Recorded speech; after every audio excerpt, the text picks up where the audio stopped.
Un giorno ero a casa che stavo con il culo sopra il divano, mezza canna spenta in una mano, non ricordo a cosa pensavo. Mi son detto giuro ora la chiamo, sta già con un altro che strano. Lei è perfetta, lui è uno sfigato, ingessato tipo Ferragamo. Passa da me che fumiamo un po',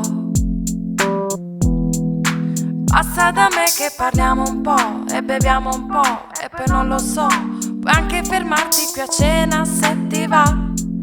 Ho casa libera, stasera ci mettiamo su un film e poi passiamo la serata così. Ah sì, ah sì, ah. Non lo guardiamo nemmeno. Ah sì, ah sì, ah. Tutta la notte fai.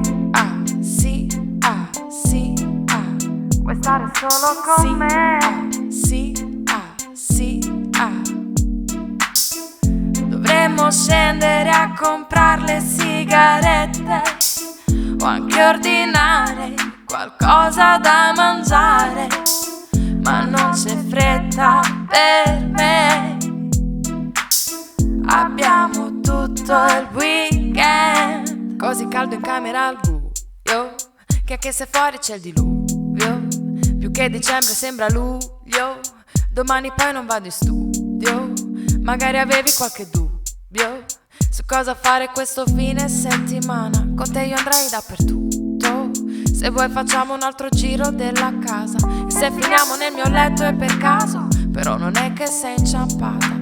E poi magari lui ti chiama nel caso, digli che sei un po' impegnata e non lo sai ma me la cavo in cucina, oppure un vino nostrano in cucina e ti preparo qualcosa domattina. Dimmi la tua ricetta preferita che ti faccio vedere come si fa.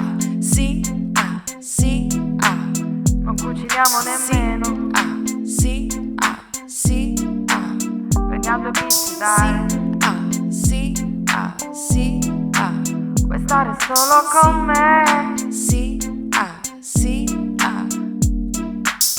Dovremmo scendere a comprare le sigarette o anche ordinare qualcosa da mangiare, ma non c'è fretta per me.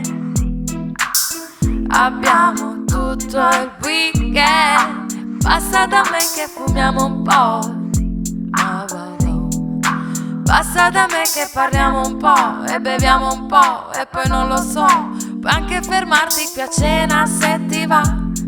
Ho casa libera, stasera ci mettiamo su un film e poi passiamo la serata così. Ah sì, ah sì, ah. E sì, ah